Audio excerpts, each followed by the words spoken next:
Welcome to Aetherial Winds, your portal to cinematic storytelling from Wuthering Waves and beyond.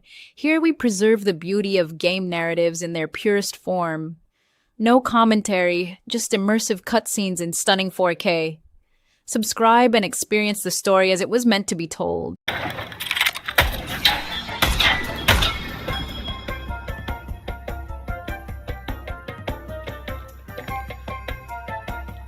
Apologies for my late arrival to such a magnificent performance. Did I miss anything? Oh my.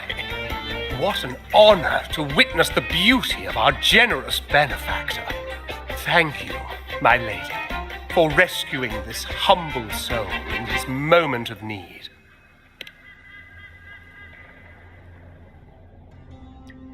You flatter me. The family's protection extends to all who stand by us. Might I say what a pleasure it is to see you again, Miss Carlotta. You have my heartfelt gratitude. Is everything going smoothly with your family, Miss Carlotta? Yes, thank you. The Order's scheme was uncovered as planned. Uncle Capulet was rescued, and Grandfather has handled the rest. I still owe you thanks for improvising with me in front of that priest.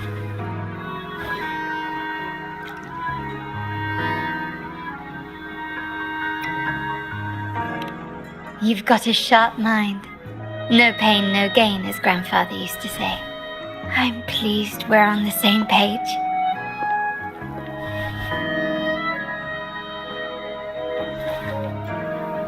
Your kindness is much appreciated. The Montellis won't forget this. In return, I'll share everything I know.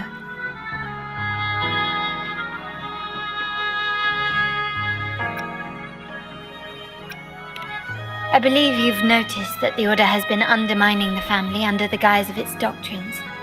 Alienation, monopolization, just a few tricks up their sleeve. Their true motives, however, run deeper. Their alliance with the Fraxidus speaks volumes. While we don't know the full extent of their conspiracy, one thing is clear.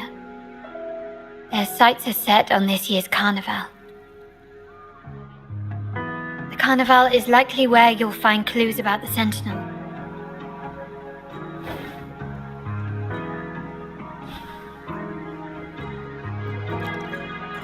Legend has it that the Sentinel, Imperator, has been secluded in the heavens, cut off from the mortal realm.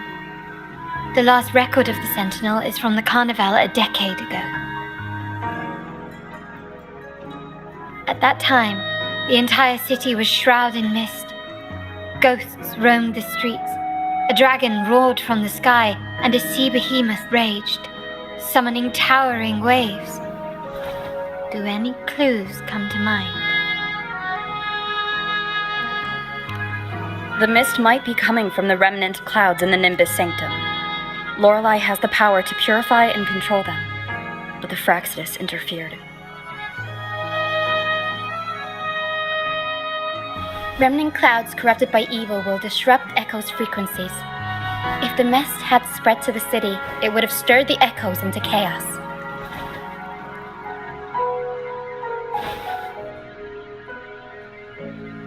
We are lucky that you and Zani, along with that acolyte, awakened Lorelei in time.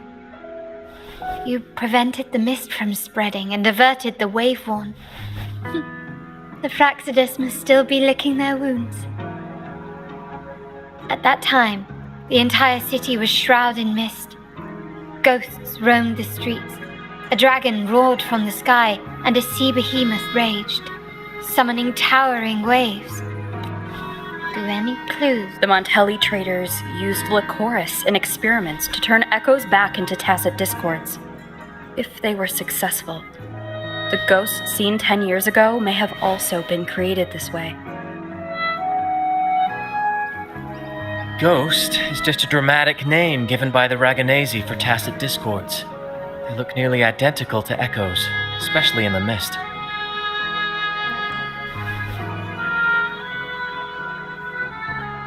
With your help, Grandfather has thwarted their plan. No corrupted echoes will appear at this year's Carnevale.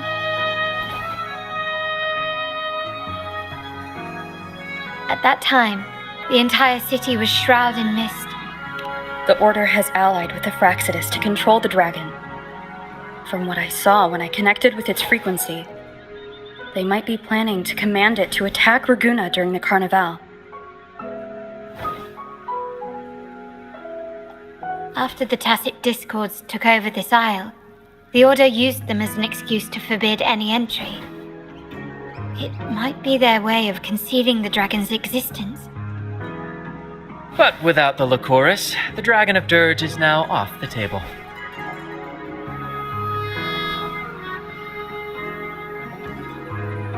At that time, the entire city was shrouded in mist. Ghosts roamed the streets. A dragon roared from the sky, and a sea behemoth raged, summoning towering waves. Do any clues come to mind? The remnant cloud spreading, experiments to turn echoes, and the dragon's manipulation. The Order plans to recreate these disasters at this year's ceremony.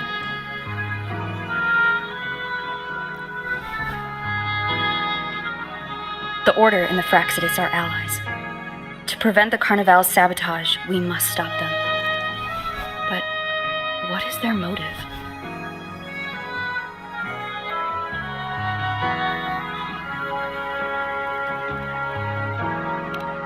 The Primus called it a divine punishment, and took the opportunity to appear as a savior. A perfect way to build legitimacy. The Order relies on the people's faith in the Sentinel. With the Sentinel's 10-year absence, faith in the Order has waned. They must be desperate to restore that trust. It is for this reason that the Order has been forced to revive the festival.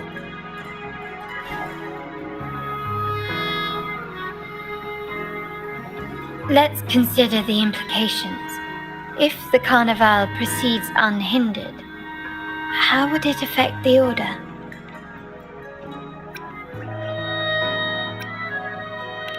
The current Primus claims to be the Enlightened One, the Sentinel's Resonator. However, based on the prophecy we found in the ruins, this role is meant for the young maiden who is destined to heed the divine oracles during the Carnevale. The Carnevale is the only time humans can directly communicate with the Sentinel. Normally, it's the Primus who conveys the Sentinel's words. A successful Carnevale offers a chance for citizens to meet the Sentinel in person. But for the Primus, and possibly the Order, it poses a threat if they've been fabricating the oracles. To sabotage it while still maintaining their authority, they partnered with the Fraxidus. The Fraxidus will cause chaos during the Carnevale, and the Order will swoop in as the saviors, restoring public trust just as they did before.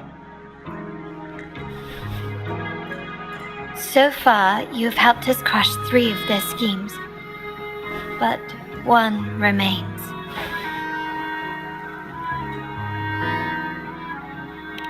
We have evidence that the Cetus is being manipulated, and the Fraxidus are setting up their final plan.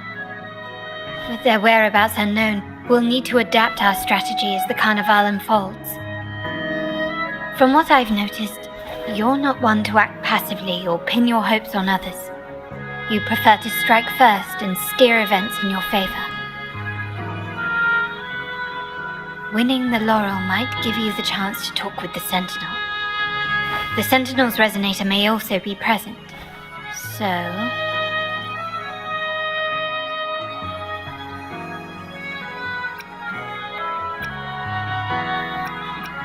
Our aim has always been clear: to restore the Carnevale to its former glory with a performance for the ages. If the Divine truly exists, would they wish to see their people living without freedom? Or witness a festival twisted into a tool for tyrants? If we win the laurel, we'll show that such punishment is absurd. But if that's truly their design, we shall break those divine shackles ourselves. Whether divinity exists or not, we will fight for Ragunna's freedom, where everyone has the right to live and pursue a future of their own choosing. The Montellis share this vision. Only in a free society can a fair and open market thrive.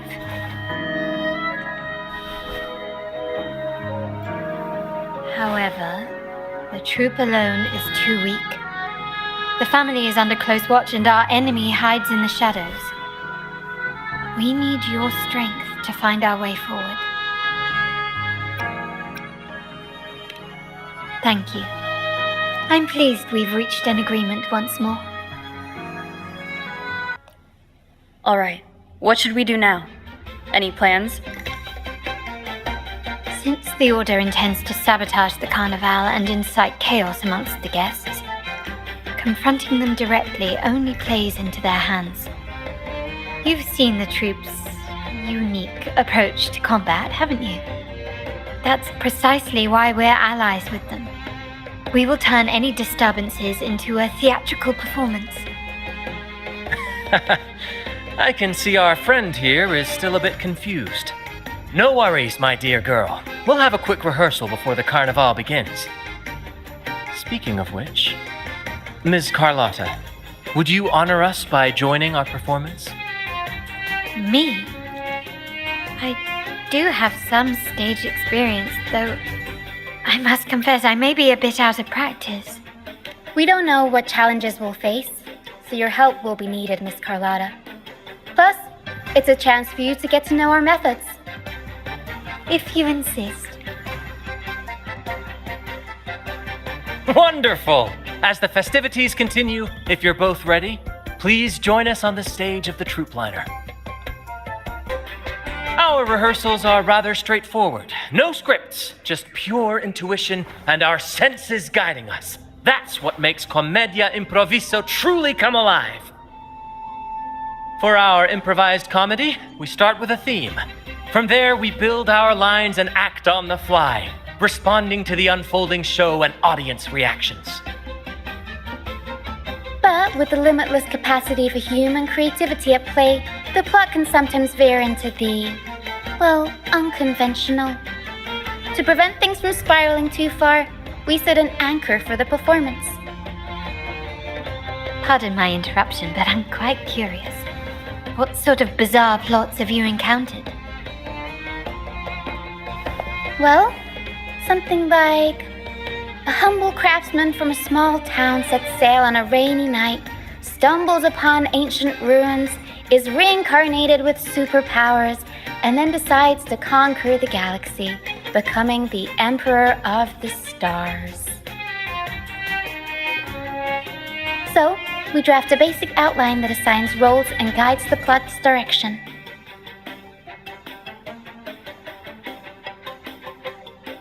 And this time, our outline is, a kingdom is attacked, monsters run rampant, and the Demon King has kidnapped the Holy Maiden.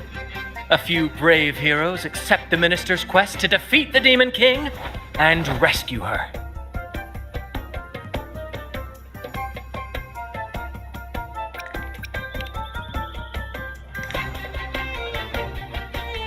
This outline holds special meaning.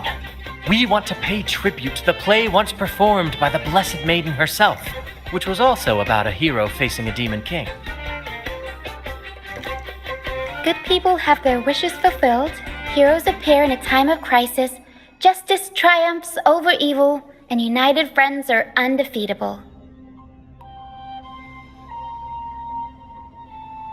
This is the tale the Blessed Maiden once told, and it's a universal story we want to portray. To me, the world is a stage, and performing is much like combat.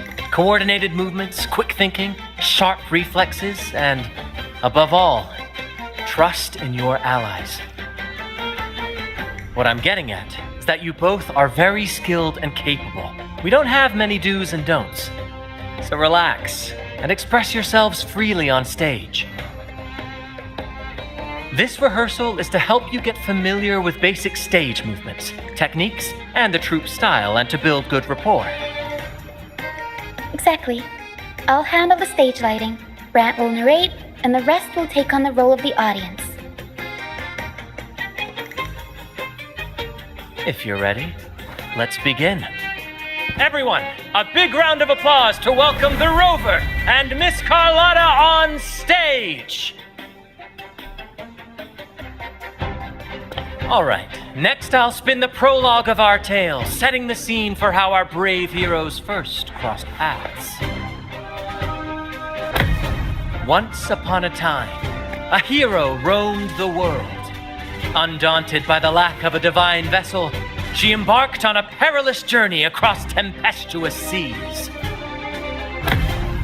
Alone in the dark, a young girl of untethered spirit soared against towering barriers with wings of defiance. The winds of fate brought them together.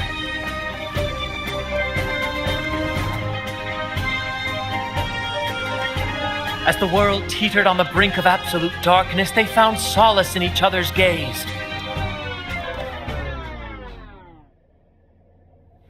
Together they became unshakable allies, standing strong against the tides of fate.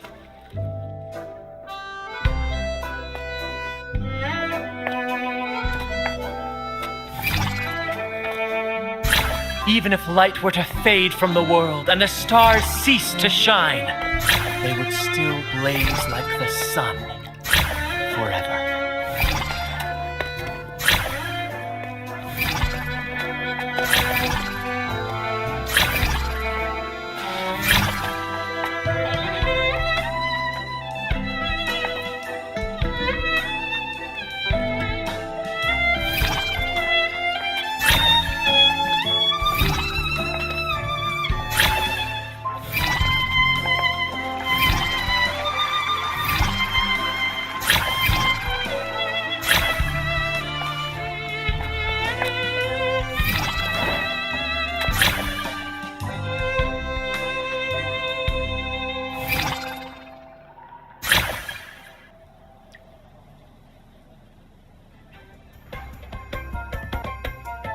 Bravo! Bravo!